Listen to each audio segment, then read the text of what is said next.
All right, man, peace. You know, brothers, isn't it so amazing how people claim that they don't care about something once they realize that it does not apply to them?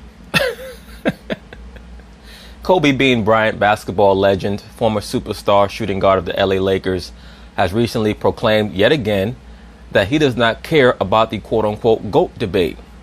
Maybe it's because he realizes that it does not apply to him. The GOAT debate does not apply to Kobe Bean. There is no argument for him being the greatest player ever. None. Now, there's an argument for him being the most explosive scorer of the modern era. Even more explosive than Jordan, because Kobe will get hotter than even Michael Jordan from long range or mid range. I give him that. But when it comes to pure consistency, day in, day out, game in, game out, offense and defense, there's a discernible difference between Michael Jordan and Kobe Bryant. And that's why I've stated that, in my view, Dwayne Wade is closer to Kobe Bryant than Kobe Bryant is to Michael Jordan.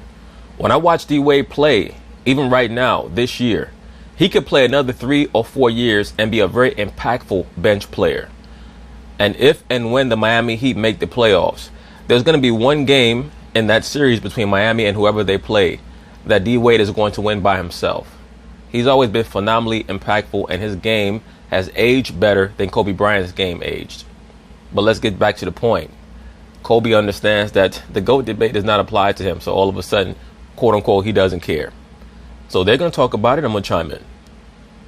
Interest of avoiding any nonsense in my mentions, I will not assert my opinion into this NBA's greatest of all time conversation. But the topic is certainly a hot one, and as Greeny found out, it isn't necessarily something that Kobe Bryant is concerned with. So for 30 years, my job has been arguing, this guy's better than that guy, this guy's better than that guy, right? Like, it's sure. Kobe and it's Michael, and it's Michael and it's LeBron, and it's Magic and it's Larry, and it's Russell and it's Chamberlain. The great debates. All those debates. Yeah. Of which you're not involved, bro. Kobe's not involved in any of those debates. The Kobe comp, in my view, is someone like an Oscar Robertson when it comes to stats and impact, things of that nature. That's Kobe's comp. Oscar Robertson, John Havlicek. A lot of people might bristle at that. Go ahead and look up their accomplishments, and you'll see how close they really are when it comes to accomplishments and their role. John Havlicek really is a very good comp to Kobe Bryant. As one of the people in those, as one of the people who's on the other side of that, how important is that to you, the way people perceive you relative to Michael Jordan, Larry Bird? It's important to Kobe, but he's never going to acknowledge it because he knows that he's never going to win that battle, because his player archetype, the character that he portrayed when he played, was a villainous character. So he knows that those type of characters, they never get their just due after their careers are over. But I think that Kobe has bucked the trend. I actually think that he's become overly inflated since he's retired when it comes to how he's appraised. Slightly overinflated, but still overinflated nonetheless. But people like himself, Floyd Mayweather, etc., they're never going to score high on the likability meter because that was not the path that they chose. LeBron, it's hard for people to believe, but I really don't care. You know, like, I've moved on. You know, so like, you have a career, you do the best you can. The 20 years I was very fortunate to play, and then you shelf it. You're done. You move on to the next thing. So now I'm focused on these next 20 years, and so I believe Kobe when he says that. I believe him when he says that he's moved forward. It's very obvious that he's moved forward to some of his other creative endeavors, which revolve mostly around pushing Luciferianism to children. But that's another video for another day. I will be touching on that eventually down the line, because he certainly is being used at the vanguard of pushing and promoting wizardry, witchcraft, and Luciferianism on children, because without a doubt, he's very clearly a witch. He loves the energy of witchcraft. But once again, that's another video for another day. But I also think that one of the main reasons why he has removed himself from those type of debates and conversations is because he knows he's never going to win that. He can't win that. How could you win a GOAT debate when your entire game was modeled after a player who clearly was better than you? So now it becomes a stat game and a proficiency game, and he loses that to LeBron James as well. And other people who understand the game know that even though Kobe was one of the most spectacular players ever, he also was a player who did not bring much positive synergy to his team. So he loses points there to a player like Tim Duncan. then he was not someone who really involved his teammates to a great degree unless he had a coach who forced him to do so. So he loses that debate to players like Magic and Larry Bird. Those debates are entertaining, I'm sure. And, it's fun for people to engage in those. But for me personally, it doesn't matter. So when everyone gets into is LeBron better than Kobe, whatever it is, and you hear it, you can't not hear it. You have no reaction. Sure. No, I think the best way to explain it is I typically do not engage in things that I cannot definitively win. Agreed. And I say that all the time. That's why I state that I don't go back and forth with a lot of these guys on the internet. Like, brothers know that my platform is based on certain components. And oftentimes people get upset by those components, whether they be the scriptures or what have you. And they want to go back and forth with you because that's what they're accustomed to doing with other people all over social media and the internet. And when you're truly comfortable with yourself and and you have the intellect to be able to establish within yourself the disparity between yourself and them and the understanding that you have as opposed to what they have, you're a fool for arguing with someone of that type of stature because it's just not going to make sense. Why would you go back and forth with someone who clearly is at odds with certain fundamental understandings that are not going to allow you to be able to bridge any type of gap with them? So let them go on about their business. And what you'll find is that most argumentative people like that, they're trying to use argumentation to fill a void within their own spirit or within their own, vessel. You know what I'm saying? Sure. It's argument. Argue for what? Agreed, sir. Look, I've said this all the time. A lot of Kobe fans think I don't like Kobe. Personality-wise, I'm very much simpatico with him.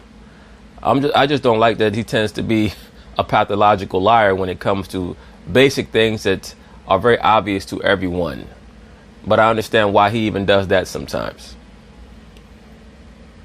You can see part 2 of Mike Greenberg's interview with Kobe Bryant tomorrow on Get Up at 8:30 Eastern after the Mariners and A's baseball game on ESPN and the ESPN app. Let's get you back over to First Take. Trevor, thank you kindly. Welcome back to First Take, coming to you live above the Heineken River deck here at Pier 17, hour number 2. Let's get it. Kobe Bryant, the most competitive man on the planet, but he doesn't Second most when it comes to the sports world. care about the GOAT debate. We just heard him during an interview with Mike Greenberg. Stephen A., you believe him? I believe him. I believe him as well, because Kobe Bryant is a realist, and he understands that realistically speaking, number one, as he's already stated, he can't win that debate. Number two, if he were to try to win that debate, he would be inundated with so many factoids that would make him look wrong that he would end up embarrassing himself over social media or over the national airwaves. And I believe him because he and I have spoken on many occasions over the years. And, my conversations with various Hall of Famers, I think this is the kind of thing that people don't realize. And stay with me on this, Max. A debate about skills and who you think is better based on what you see, most dudes don't have a problem with. What they have a problem with is when the standards, the criteria upon which we decide who is great or greater and who is not, is something somebody would have a problem with. If you want to look at LeBron's skill set in a vacuum and you compare that to Kobe, Kobe's a pragmatist. He can't control that. It's a matter of opinion. It means nothing to him. But if you hold LeBron James to a different and softer standard, Which is what many of his fanboys in the media have been doing for many years. And even though I'm on record as stating that I would take LeBron James over Kobe Bryant in a vacuum, even though I think that Kobe learned to fit into a system better than LeBron James ever has, I would take LeBron James in a direct comparison to Kobe Bryant in a vacuum because I think that he brings more to the table overall than a Kobe Bryant, unless Kobe's being moderated, monitored, and handled by a top-level MK handler like a Phil Jackson or what have you. Then I'd probably take Kobe over LeBron because I don't think that LeBron can handle real coaching. Kobe Bryant, because he was raised in a patriarchal background, he understands how to handle coaching, even though he rebuffs it because he's also someone who has an egocentric perspective on most things that he involves himself in. But still, you can get him to understand the bigger picture and why he needs to do certain things. LeBron James, I'm not quite sure if he's ever come to that level of understanding, but I will still take LeBron James over Kobe Bryant in a vacuum. Many of Kobe's fans get upset with me about that. I really don't give a shit. They say things like, well, you know, how come all the other NBA players say that they take Kobe? I don't give a shit about what the other NBA players say. You know, there's a reason why NBA players don't make good GMs. Because their appraisal of players is not really based on anything substantive. It's based on a lot of carnality. Kobe's a phenomenal weapon. He's arguably the greatest pure weapon in the history of the NBA. Pure weapon. But as an overall player, that's where he loses certain points. And that's why he's not in my top 10. I have him in that 11 to 15 range. Then you held him accountable to. Then he, along with Jordan and Isaiah and all of those Hall of Famers who were champions, have a real problem with you. Because what they will... Well, Isaiah can't have that big of a problem with LeBron James because he's the one who claims that LeBron James is the greatest player ever. Isaiah Thomas claims that, or at least I should say he claims that LeBron James is greater than Jordan.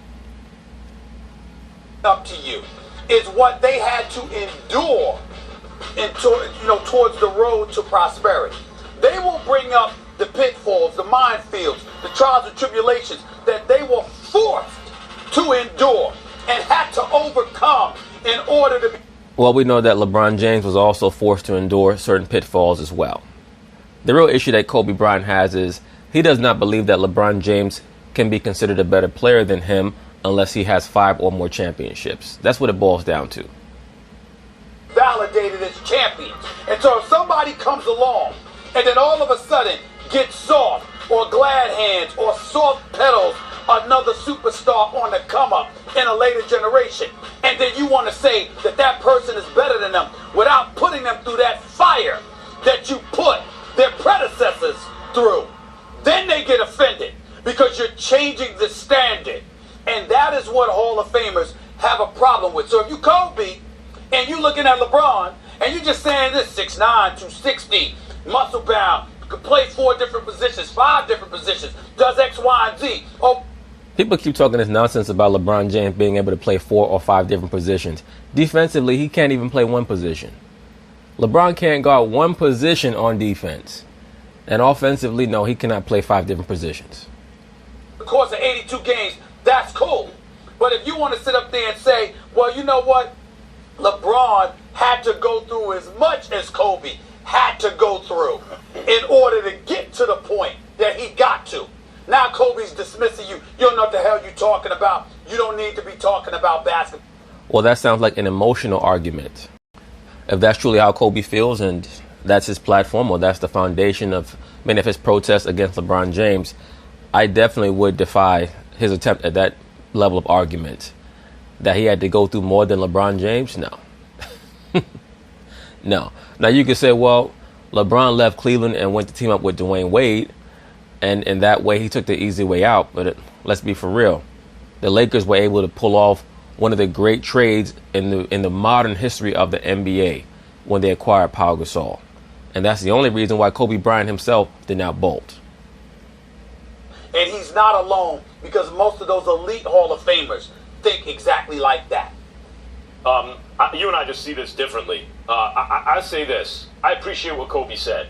When you leave it all on the court, when you do anything in life at 100% of your capacity, then you, of course, it's not that you have no regrets. Of course, I'm sure Kobe looks back, I could have done this differently in hindsight.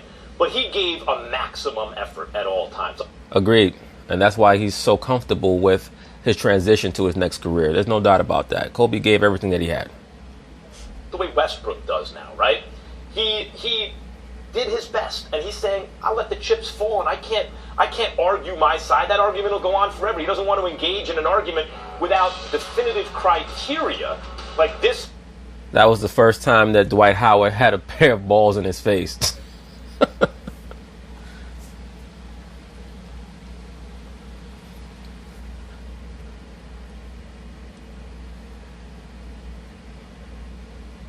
Kobe's dunk right there was probably the first time that Dwight Howard had a pair of testicles in his face. He's like, wow, that's interesting. Let me investigate that further. You're better. If prove it, then he doesn't want it. I appreciate what he's saying. But the fact is, I think he probably feels a certain kind of way about, as you do, about LeBron James being the one constantly compared to Michael Jordan. And I brought this up in the past, but on health. But I'm going to bring this up again. Harold Bloom, the literary critic, brings up an idea called the anxiety of influence. Since all writers know what came before them and built on the literary tradition, they all have anxiety about the influence of Shakespeare, who's the greatest all-time writer, right? And I think that NBA players suffered from the anxiety of influence since Michael Jordan. Well, certain wing players definitely have. Particularly wing players who had high expectations placed upon them, like a Kobe Bryant, Grant Hill, LeBron James. There's no doubt that they suffered from the phenomenon that you mentioned, the anxiety of influence, because they were constantly being compared to Jordan. So they thought that they had to go out there and play like him. And that set the NBA back for a while after Jordan's retirement, that all the wing players were trying to play me ball. They were trying to play hero ball. And it hurt the league in the early 2000s. Kobe Bryant wore 24. Why do you think he won? Well, it's because no. It's because Jordan wore 23. He was trying to be one better. Absolutely, and he failed. Should have wore 22. I'm Jordan 2.0. In fact, he was Jordan 0.9. Actually, he didn't quite get. I'd agree with that. I would say he was Michael Jordan 0.85 or Michael Jordan 0.9. But that's a valiant thing to do. Actually, I'm going to try to do that better than the original even did it, and he got close, not quite there, but close. Well, very similar to Icarus. He tried to fly towards the sun, and his wax wings burnt. It's an easy comparison to make. Jordan to Kobe, they play the same position, they're about the same size. Kobe modeled his game after Jordan's clearly. Kobe Bryant modeled his whole life after Michael Jordan. Okay? His whole life was modeled after Jordan, to the point where he wanted to go to Chicago in 2004 and 2007. He wanted to go to Chicago and try to outdo the Jordan legacy. He probably was trying to live in Jordan's old mansion. I mean, he even modeled the way he spoke and dressed at an early stage in his career, clearly after Jordan. Then LeBron comes along, and I would describe LeBron as the first or the greatest postmodern player. He was the first player to come along, and he wore 23. He goes, I'm not wearing 24, I'm wearing 23. Yeah, Jordan was my idol and all that, but he wasn't just trying to be like Mike. He did a new thing. And because he was a new kind of player, like Jordan and Magic had him. Well, I consider LeBron to be Oscar Robertson 2.0. He's Oscar Robertson, more explosive, taller, and things of that nature. More outgoing personality-wise, but he's Oscar Robertson 2.0. Right? Since he was a new kind of player, it's not so easy to directly compare him to MJ, and therefore the argument is more interesting. The Kobe-Jordan argument is not that interesting because it's so easy. At all. Because Kobe Bryant played the exact same way, or tried to play the exact same way as Jordan did, even though he was slower than Jordan and had smaller hands. So there's no comparison, because as Max Kellerman is stating, they played in the same style. Jordan was just a highly more proficient version of that style. So I agree with what he's saying here. Compare them and you can clearly see that Jordan was a little better. But although Jordan's also better than LeBron. Yes. It's a more interesting argument because he was doing a new thing. And in that way, I do think Kobe looks and goes, what can I do? I did the best I could. This is what I did. Now I'm moving on. But I do think he feels a certain kind of way about the love LeBron gets as a player who did a new thing and is therefore kind of more fun to compare to MJ. Well, then that's both sides, and I get it. But I guess what I'm saying to you is that, you know, when you talk about Kobe Bryant, yes, there's a pragmatism that comes along with one side of the argument because he can't control certain things, and that's just the way that it is. The other side to it is, again, looking at us and holding us accountable. I can't emphasize this enough.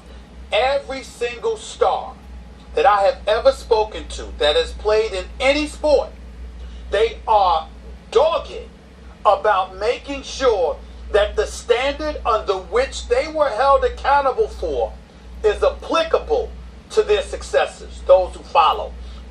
Of course, because their mentality is if you're going to be considered as a player who surpassed me, it better be that you surpass me according to the same bar that was set for me. So that's very understandable. And that's one of the main reasons why many of the old-time great scorers, particularly from the 80s and 90s, they look at what James Harden's doing today and they respect it, but they also say to themselves, I mean, look at the level of defense that's allowed in this game today. You look at some of the numbers that Jordan put up, not even in the 80s, in the 90s, when he was averaging 32 points a game, 30 points a game, 29.7, 28.6 or 7, whatever it was, in an era that was so much more defensive than it is today. Like if Jordan was playing today, he could easily average what James Harden's doing right now, 35, 36 a game on a far higher shooting percentage. Really is offensive to them. I can't tell you how many times, Max, I've been doing this show, and I have been confronted by the creme de la creme of superstars that have ever played sports, okay? I.e. Michael Jordan. Of superstars that have ever played sports, okay? And I have been, verbally speaking, violently confronted about how in the hell could you let this person off the hook and not say to Stephen A., you said this years ago, you said this, you said this. How the hell did they get off the hook? Michael Jordan tearing you up on the phone, huh? Did you hold us to that standard? What the hell are you doing? And they're very, very serious. They're not joking about it. They mean it because that standard is everything. Because that is the measure upon which they believe greatness should be measured. Okay, and so they're looking at the media and they're saying there's an inconsistency there. Okay, watch this. You said both sides. Don't characterize me as taking both sides. Check this out. We both agree MJ is the greatest player of all time, correct? Is MJ the greatest player of all time? Yes. Yes, we agree on that. Yes. I'll be very clear. I want to know where you stand on this. LeBron James is better, greater than Kobe Bryant. On the list, he's higher. Where do you have LeBron versus Kobe? I have LeBron James number 6 on my list, but it's a flexible number 6. He's probably going to drop a few slots on my list. I have Kobe in that 11 to 15 range. He's right there with Isaiah Thomas, Dr. J, Moses Malone, those type of players. But Kobe's right outside of my top 10. I could not put him above Hakeem Olajuwon. I can't put him above Shaq. I can't put him above Wilt. I can't put him above Tim Duncan. And I can't put him above LeBron. Kobe's right outside of those players. I'm sure that his fans are going to get very upset. They always hate when I say that, but I cannot have him amongst those players because, of course, when he played with Shaq, Shaq was the better player. He's right on par with Tim Duncan when it comes to impact, but the thing with Tim Duncan was he was so much more of a team guy. Hakeem Olajuwon is, in my view, the greatest center of all time, and the only reason why I have him so low is because he only won 2 championships. But Hakeem Olajuwon is the greatest offensive and defensive center of all time. He played defense like Bill Russell, and he had the greatest diversity of an offensive skill set of any center in the history of the NBA. As I've already stated, Shaq was a greater player when he played with Kobe, and Shaq also is the most dominant player of the modern era. Most physically dominant player of the modern era is Shaquille O'Neal. Wilt Chamberlain, the greatest athlete to ever play in the NBA, still the holder of the most records in the history of the NBA. And LeBron James led his team to 3 championships. Kobe Bryant led his team to 2. And LeBron James far out exceeds Kobe or far out surpasses Kobe when it comes to proficiency numbers, cumulative numbers, etc. So that's why I have those players above Kobe. Now the next level from 1 to 5 is Jordan, Kareem, Bill Russell, Magic, and Bird.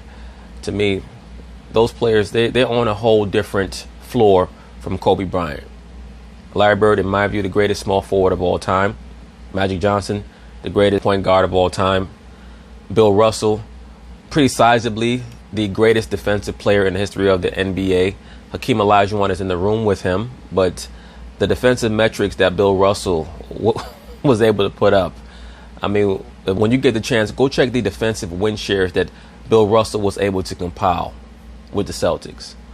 And of course, he won 11 championships, albeit at a time period when the league only had 8 teams. But even when you flex it out to the modern era, you can still consider him a 5 or 6 time champion.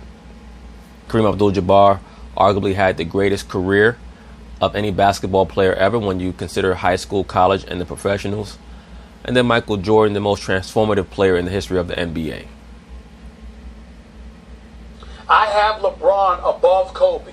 And the reason I have LeBron above Kobe is because of the physical specimen that he is, the diverse skill set that he brings to the table, as opposed to just being an assassin and a scoring machine. And I take into account, unlike you, because we've discussed this in the past, the 82 games, the 48 minutes in a game, those kind of things. Here's where I give Kobe immense credit. I always want him when it's time to close, even though you can point to things that times when LeBron has closed.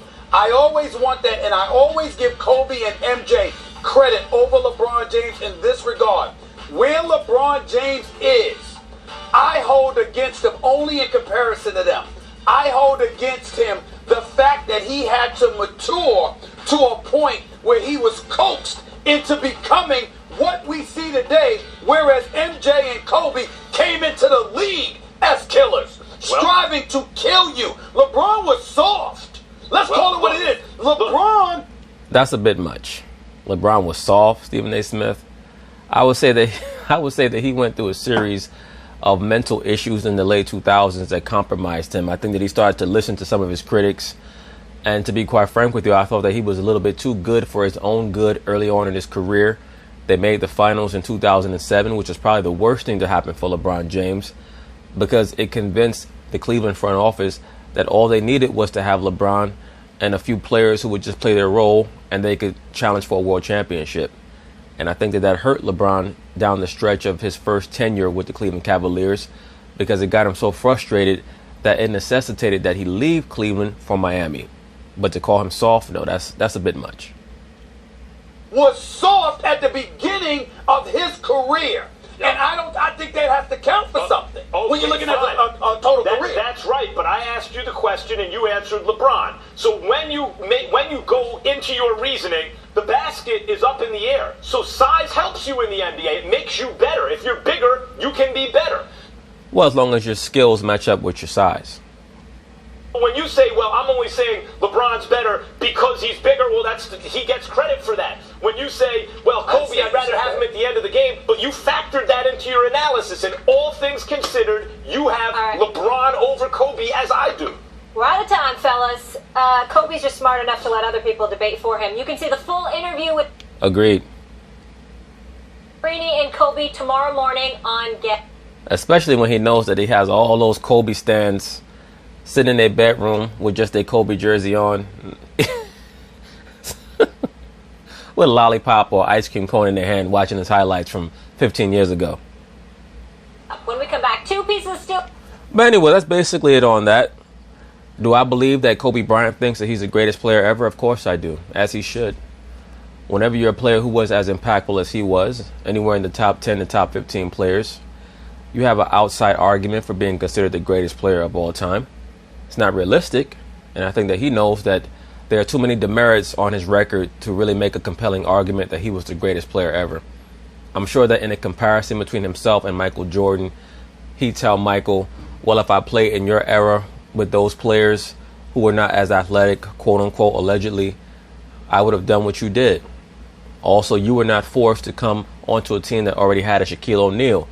That impeded my progress on the squad. And, you know, things of that nature, I think, would be Kobe's arguments against Jordan and for himself. But anyway, peace.